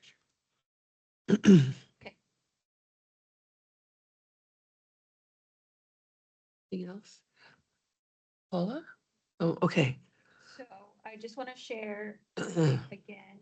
So BSNA, let me just pull open the report. This is super easy. So just to show you how easy this is. Revenue and expenditure report. This is all of the information that you don't want. I've heard you. I won't give you this, but this is how easy it is for me to pull that up. So all I have to do is run report.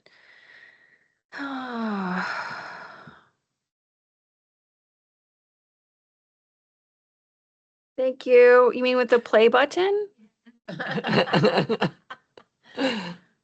And then generate again. It comes I up. want to make sure. It takes up, that you really, well, you don't want to accident. Some folks, they shared it, will send it straight to a printer and kill millions of trees. Yeah. Did that at work in our accounting? Or, yeah, and we couldn't, I think I went over and unplugged the print. Kicked it a couple times and let it sleep overnight. And it didn't do it. that panic sets in, you know, as you're like I on know, right? page 50, as you walk down to the printer, right? So what you're looking at is the list of all of our revenues and then all of our expenditures. As the CFO has shared, Brittany has shared, there are challenges with this data. One is that things aren't tracking where we would expect them to go. So when I look at my grants, which is a different report, I don't see salary and fringe. Kind of gave me a bit of a panic attack. I also don't see are my revenues the way I would like to see them. That is in process and being worked on. The other challenges that you'll see is that, so just getting to our revenues, some of our revenues are actually grant revenues. Am I in the right one? I feel like I'm not. I am. Okay.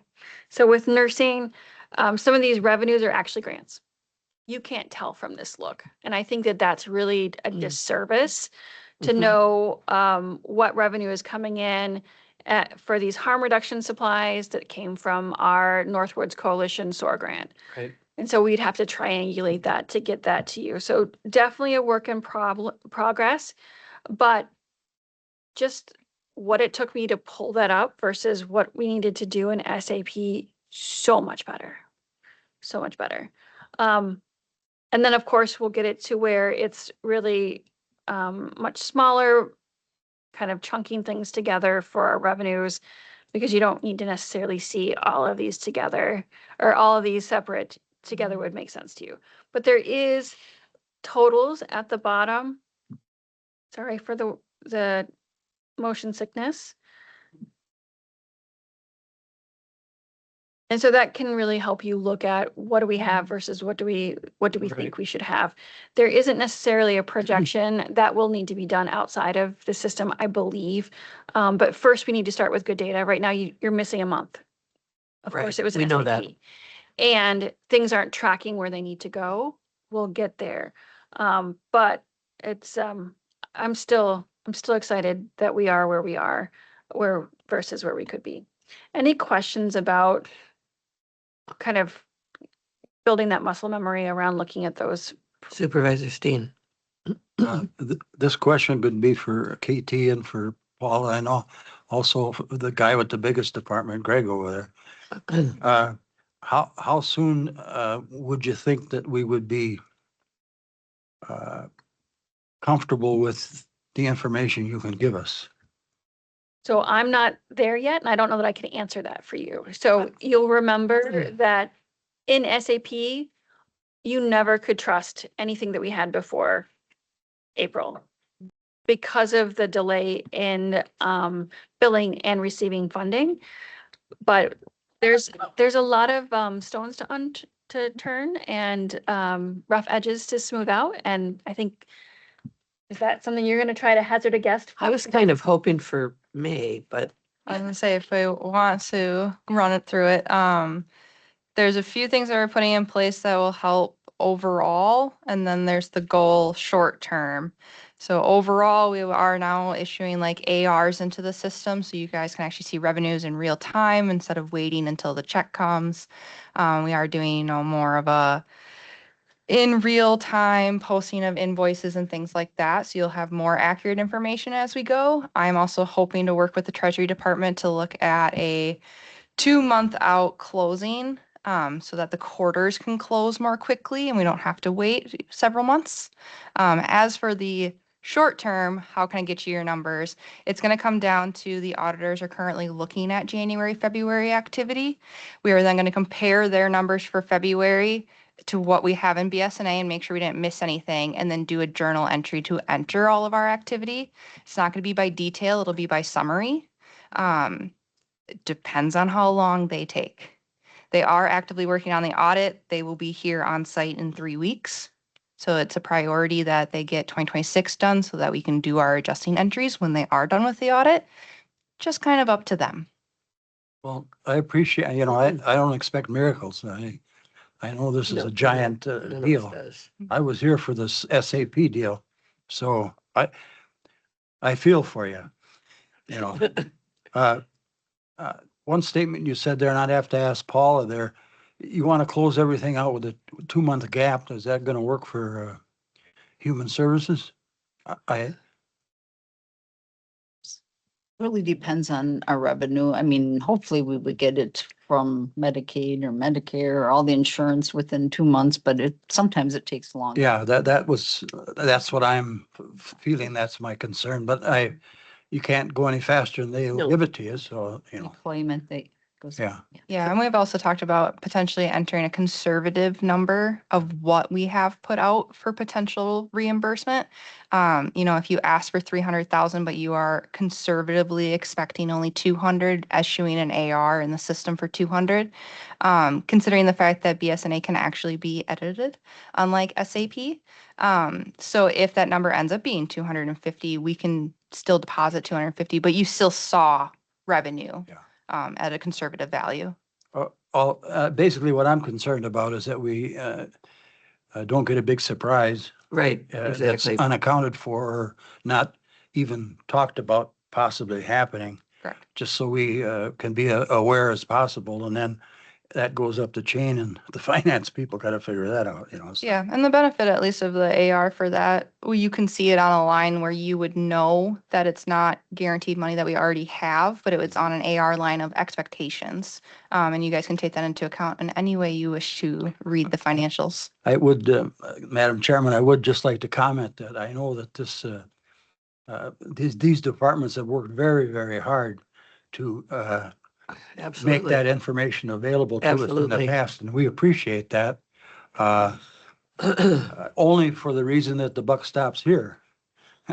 Yeah. If we got bad news, and that's where I'm coming from. I give all you folks an A+ and the hard work and the dedication to, and doing more with less. Not easy. I get it, but thank you so much.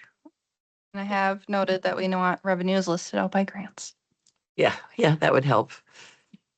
Yeah, we all, I think, recognize that this changeover is going to be a kind of monumental task, but it does sort of personally make me a little uncomfortable that we're not looking at, where we currently are financially in these three departments. So we'll get there, but obviously a little patience is required, and everybody's doing a good job, and we appreciate it. Madam Chair, I would just add this, that bad news is better shared ahead of time, Exactly. rather at the deadline. Yeah, exactly. All right, KT, is that it? Thank you. Thanks very much. Paula, it's up to you.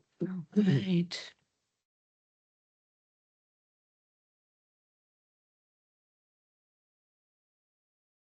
So as KT shared, in public health, we also have our own operational planning spreadsheet.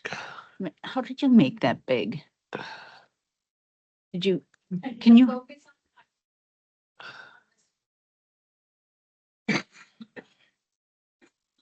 You.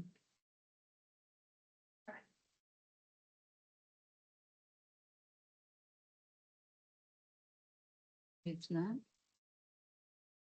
I think so. I think that's right. Thank you, Katie, so much. Can you hide the top row? We How don't do I need do that. that? We don't want it. This is a weird spreadsheet. You can't, well, it's big and you can't add content Huh? or change. F12? We were working on it and it's hard. Thanks, Brittany.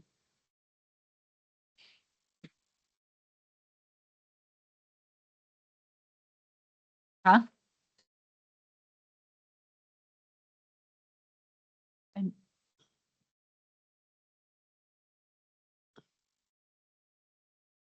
that's special. Thanks, Michelle, for that special advice. What is it? Okay, I'm gonna move you guys, this little carrot. Single line. The other one, the top one. Yeah. Does that help at all? Okay. Takes a village. Thanks village folks. So what KT shared, that they have in theirs, we have, by unit, because Mhm. we have we have so much larger. So what we call units. So on the bottom of our spreadsheet, you will see the different units. So like economic support, behavior health, birth to 3, ADRC, children and families. We also have something called AMSO, which is our agency management support and overhead, where there's funding there, but it doesn't really cover programs. It covers like the overall stuff. Right. So we didn't include that, even though when you look at our account lines, we have 44.1 through 44.12. 44.1 is that AMSO. But then the other ones are all by units that we have. And so the summary page lists the different units that we have, a little summary on what each unit does. And then you would go into these areas and you would see the same spreadsheet that KT was showing here. What I did is put, oops, this one got missed. I'm so sorry. This one should be in red also. I can't change it now, but pardon me? Yes, I just put a little Well, note but- here that says mandated in Because I red. was whining. Diane had suggested that, and so of course the one I picked to pick open first isn't done, but isn't correct. But I'll show you these. So like, this is the behavior health unit. So adult protection is mandated. Right. Underneath behavior health, our community service program is not mandated, so it's not in red. So you'll see that. CCS is not mandated. Children's long-term support is a mandated program. Our outpatient clinic is not mandated. Our mental health crisis program, which is a certified program, is not mandated. Substance misuse is mandated. So then you'll have, a description here in these areas as well, as to what the program does. And then if you would go in here into the basic, the better, and the best, it would look just like KT showed you, only it's our information. Underneath the basic, if it's a non-mandated program, that's what you're going to see. And describing that to you is that, so we're not mandated to do it. So the basic is we wouldn't be doing it, right? So if you would cut it back and say, we're going to go down to basics, it means we would no longer have this program. And then the better is what we're currently doing is providing that program. And then the best would be like, what could we do to even increase that program that we're not doing right now? Does that make sense? Does that And make then- sense to everybody? Because it didn't make sense to me initially. I'm like, wait a minute. If we're providing a basic level of service, there must be some positive outcomes. They're, not these sort of negative, greater costs.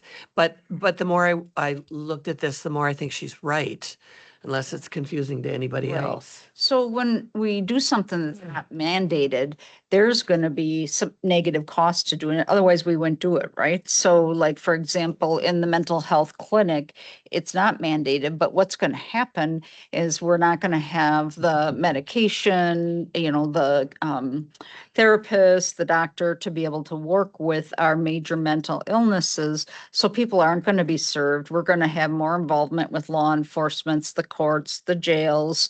The community is going to go, what are you doing here? And we don't have the service to provide. So it is really a negative impact if we don't do it. The other areas, like in the better and best, there's a positive impact for doing them. And it even gets better if you could do more, right? So I'm not going to read all these to you because I know you don't want to stay here till midnight tonight. But It would probably take us till midnight. Yeah, I'm going to go through the PowerPoint a little bit, so that will help you with that because I think that will give you a snapshot of some of this. But know underneath, or please know that underneath this, and the end of the spreadsheet is a little more.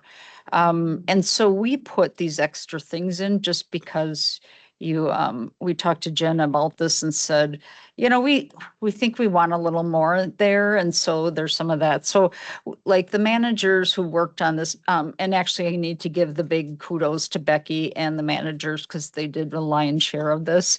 But the managers would put then like, where would the statute be that says that this is a mandated service? And so when you put resources there, what is it that you would look for to know more about this program, right? A little bit of numbers for you to look at. And then, the financial piece here is very minimum. Like, for example, there's a little bit of grant money in APS, but the most of it is tax levy because they just don't fund APS very well. That and public health is, they just don't want to fund those two, areas. But so anyway, and then what is the risk right now? Are we sitting on the edge of our seats with any of these programs or not with federal cuts? And one of my concerns about this whole process, particularly for Health and Human Services, is that contextually, this is very difficult. The potential for federal cuts, the potential for flow through cuts through the state are very real. So I wanted, as we looked at the way the department is organized and the way programs are provided, I want us to be aware of what some of those potential risks are. So if Yes, Supervisor Steen. I'm sorry, Yeah, Paula. Paula, before the train leaves here, I got to say this. Uh, for the things that aren't mandated, but we do them, can you provide, and there's a reason why we do them. Can you provide that reasoning and perhaps plus it out with some figures? In other words, you're saving money in the long run by doing something that you don't actually have to do. That's the way I'm understanding what you're saying. Right. So the hard part about our services is Right. that a lot of it is prevention. I can't tell you how many people Exactly. did not attempt to end their lives because we have a crisis program in place. I can tell you how many people contacted our crisis hotline and how many follow-up and linkages we did, but I can't tell you how many people would have made a different decision if that service wasn't there. And that's Or lot what of the Health and greater Human cost to the Services. county would be if we Right. provided no behavioral health services at all. That's a pretty hard figure to come up with. But I can tell you, and that's what this impacts of the outcome She's done a good job on is that. meant for. Like when you look at if we wouldn't provide this, what that would be. We know that we have people in our community support program that have children that are stable, that if that program didn't help them take their medication, their daily living skills, those kids would probably be in care. And so we know, so when we talk about those things, that's what's happened. When people's mental health is stable, they can, have employment, hopefully, they can remain in the community, their children can remain with them, law enforcement's not being called every day, those kinds of things. And so we know those things are tied together. It's just really hard to put numbers on it. We know what a placement costs. I can tell you that. Dr. Hall. So Paula, you just said two things that I think are really important that are not already captured in that paragraph. So one is about the impact on children who no longer have a functional home environment. And the other is about job loss due to unstable mental health. And so people ending up unemployed. So all important things. Thank you. We tried to capture that in a lot of it with like underneath the better outcome, you'll see employment and education. I think I forgot about the CPS end until I'm talking about it, but I should get that in there too. Gary. Supervisor Steen. Okay. Sorry. This will be my last comment or question. Really? Yeah. Yes, it will. I know we want to go home here by midnight. I think for this board and for the members that have been on this board for a number of years, we rely on our staff, you guys, because this is what you do. If I knew what was going to happen, I wouldn't need you. Right. So this is why we have you. And then our committee is going to have to reinforce your findings to the whole board. And, And this is a complicated business you're in. I mean, you're gonna pave a road or not pave a road, it costs you so much money. That's it. But this is, I know, mow the Yeah. lawn. And That was the so- example that we got. So, I'll be yeah. quiet, I promise. Supervisor Bashan. You mentioned you don't know how many people, how many children might not go into care, but you know the cost of one child. So maybe even just having that, like, That's true. if we can save one child from going into care, we can save this much. Mhm. Because even one is a significant number. And then if someone uses their imagination, goes, oh, what if that's 10? Right. You They could have that. You're right. That's a good idea. Yeah. I'll put that in here. I did focus more of that in the children and families. If we don't Yeah, do there's a this, lot of it. here's a cost of $30,000 a month for a group home, right? So I did that. I didn't quite capture the thinking about CPS and the behavior health, but I could do that, and I could do, here's the cost of institution, here's the Yeah. cost of those things. So Supervisor Hagan. That was going to be my suggestion too, was the cost of placement. Yeah. So the other thing that this does not give, though, is the revenue that comes in to run this. So for example, I mean, it says it a little bit on that end piece, but it doesn't give you the amount of funding that's coming in. I'm just going to go back to. And the other thing it doesn't do is, like, for example, in ADRC, we could quit ADRC, but we still owe the state like $400,000. Even if we don't provide services. Right. Like CCS here, we actually, last year, we brought in more money for CCS than what it cost us. And part of that covers my salary, part of it Right. covers, right? So Right. there's those other things, but we actually made money. Don't tell Medicaid that, but we did make a little bit of money in CCS. So for somebody to cut that program and take away those services, like, that doesn't make sense. And that's always the thing Right. that we struggle with here, right? You're exactly right. The amount of money we pay for children's long-term support, that maintenance of effort, when you see those terms in there, or MOE, that's what we have to pay no matter what. Right. So those are things that are important to be aware of. So I'm going to take you from this sheet because the sheet's pretty much done, I would say, for you to dig into.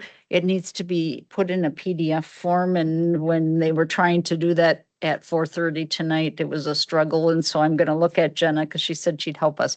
Once we get that in the PDF, then we will drop it in your folder. So you have that. And then I'm going to go to this, and I promise I'm not going to walk through all of this for you. And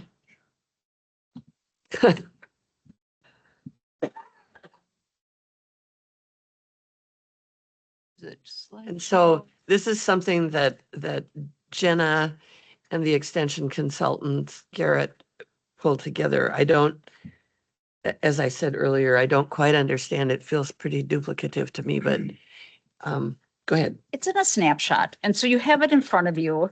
And so if you just want to, like, pull out and go, what does adult protection services look like in a snapshot, and not have to go to every one of those, the spreadsheet, and where is it? This is the basic, better, and best snapshot for you, is really what it is. And so when you're looking at this, like, what could this look like? I want to take you to birth.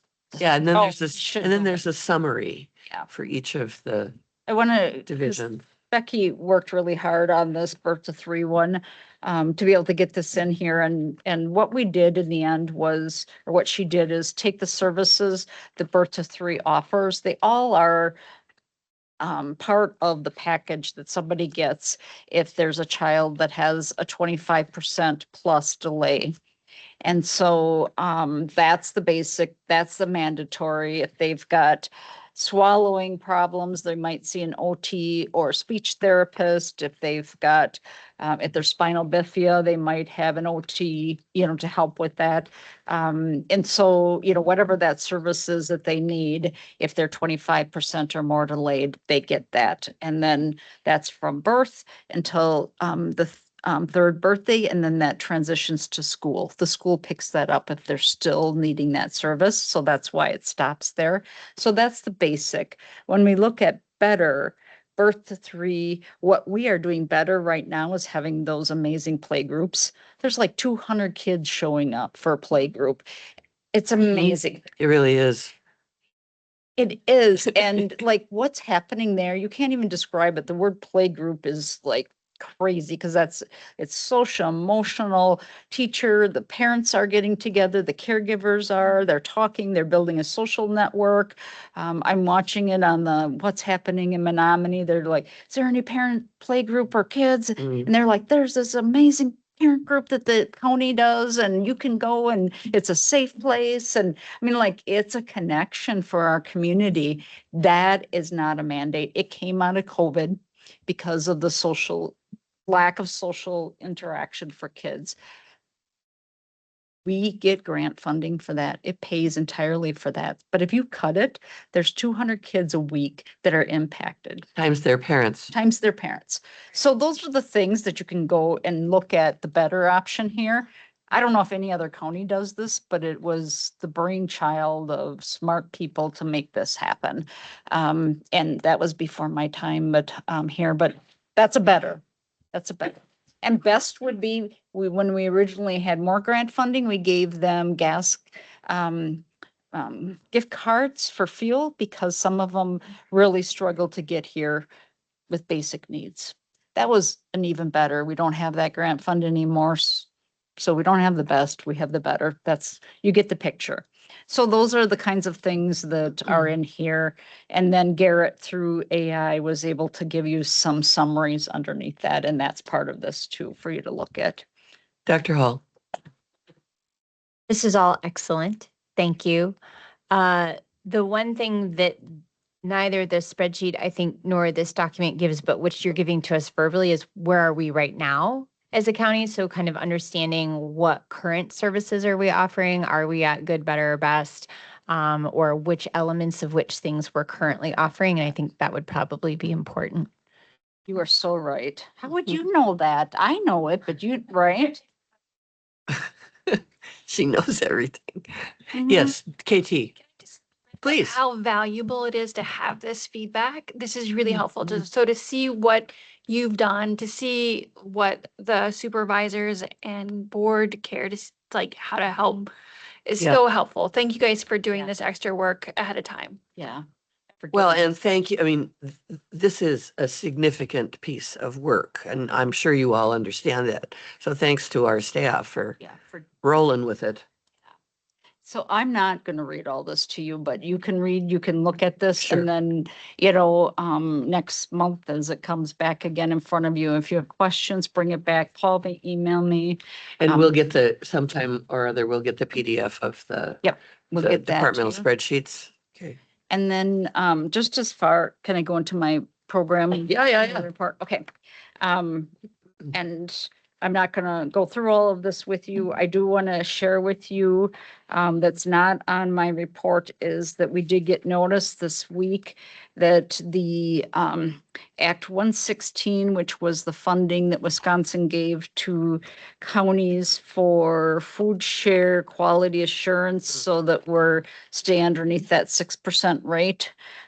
For Great Rivers, which is our consortium, we got $1,017,575.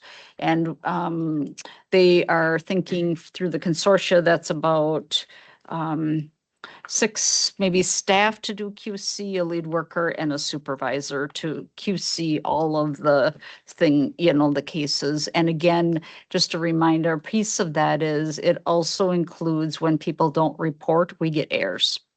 So we Right. can control what we can control, but we're always going to have some error rate because we can't control that Greg didn't call in and tell us that he had another child. Congratulations. Congratulations. Sorry, I'm glad you're let me tease you a little bit, but yeah, it wouldn't be me telling you. So I wanted to let you know we did receive that, and I haven't received the other piece of it yet because we are supposed to be getting backfill for the 25% funding that we lost through the federal. That's also part of that, but separate. So I wanted to make sure you are aware of that. I highlighted already, LAQ, the new stuff there. So I think I'm gonna leave it at that. It's getting really late. So, financial piece, should I share that? Let me go back to BSNA. I can find it because it closes down on you quite frequently. So it might have already done that for me. So let me, oops. Okay, now let me go back here.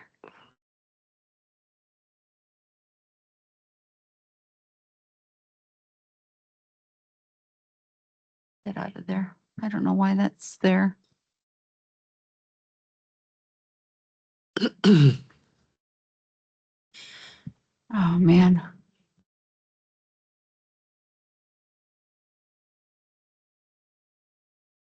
Here it is. So same report that KT showed you there. For our department. And what you're seeing at the bottom end of that again is not January. Right. Sorry, it's quite a few pages. So if we wouldn't spend we so should just much, cut it. right? We wouldn't have to do so much work. Yeah, yeah. So there's our balances. Again, that really does not mean anything to us because it doesn't give us projected, it's missing a month. There's all of those pieces, right? But again, that's what kind of it's gonna look like for us. What? I missed it. Oh, projected. Yes. Yeah, I don't think that's gonna be really accurate. I could tell you, I mean, when we talk about finances, our placements are really up there again with youth. We have somebody back in Lincoln Hills again. That individual went back. We have several youth that have some high delinquencies that are in higher placements right now. So we're back on that swing of those things again. So yeah. I'm done. Thank you. Unless you have questions. Does anybody have any questions for Katie? No, enough. All right, we have a couple of action items to deal with. And for Supervisor Welch's benefit, we don't approve the vouchers. We move to review the vouchers.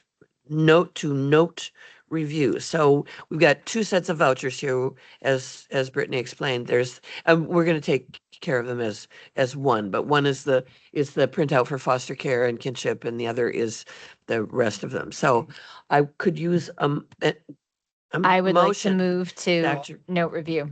Dr. Hall moves and Mr. Lamb seconds. Any additional clarification or anything needed? If not, all in favor of noting review signify by saying aye. Aye. You can't talk? Oh, no, you said you couldn't talk. All right. All right. Vouchers are noted and we have a budget amendment. This is interesting that we got a grant to install a sink and 3,000 from the community foundation. So we need a budget adjustment in the amount of $4,700 to be approved. Yes, Supervisor Steen moves to approve. Is there a second? Supervisor Bashan seconds. Any further discussion? Any clarification needed? If not, all in favor say aye. Aye. Any opposed? All right.